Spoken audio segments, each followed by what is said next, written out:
So the way I like to look at it is I don't presume to understand how people see the world. And and the best analogy, and I've said this a few times, so if anybody's heard this, I think it bears repeating. My best analogy for that is a couple of years ago, I purchased one of these virtual reality headsets. And one of the games in that headset is called the Plank experience. And what it is basically once you put on the headset, it shows you in an elevator, you go up 10 stories high. And then when the elevator opens, you have a plank.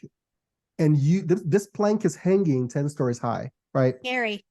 And it is scary. Now, you were in a room prior to putting on the headset, you were in a room with a solid ground and you had no fear of walking in that room. But once you had that headset on, suddenly your reality has changed. And when you watch videos of people going through that experience, it's amazing because they are terrified. They think they're going to fall off a 10-story building, where a couple of seconds ago they were standing on solid ground and they know that they're in their own house, in their own room. And so the question is, when you see somebody who appears to have what we call a victim mentality or whatever, the question is, what glasses do they have on? And do they know they have those glasses on? And I think that's why we need to approach those kinds of situations with empathy, because we may not know if this person has been relegated to a certain glass, a certain view of the world that tells them they're hanging 10 stories up, and any wrong move will lead to their demise. So I think we need to approach it first with empathy. And then the next step of that process is, how can I help take off those glasses?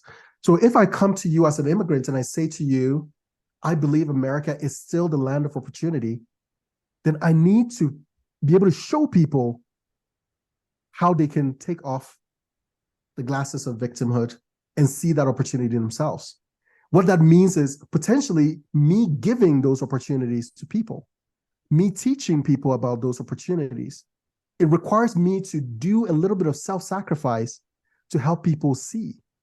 It's like walking in a desert with someone who is blind and being their eyes and helping direct them towards the oasis that you see ahead of you. Berating the person who cannot see doesn't achieve anything.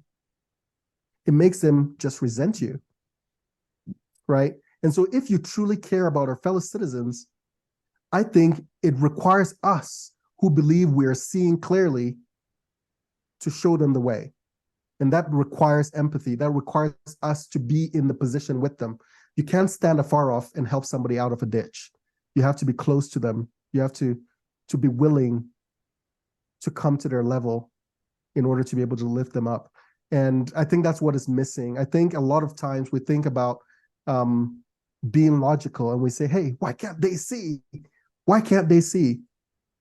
And maybe all it requires is for you to put them on your shoulders so they can see, right?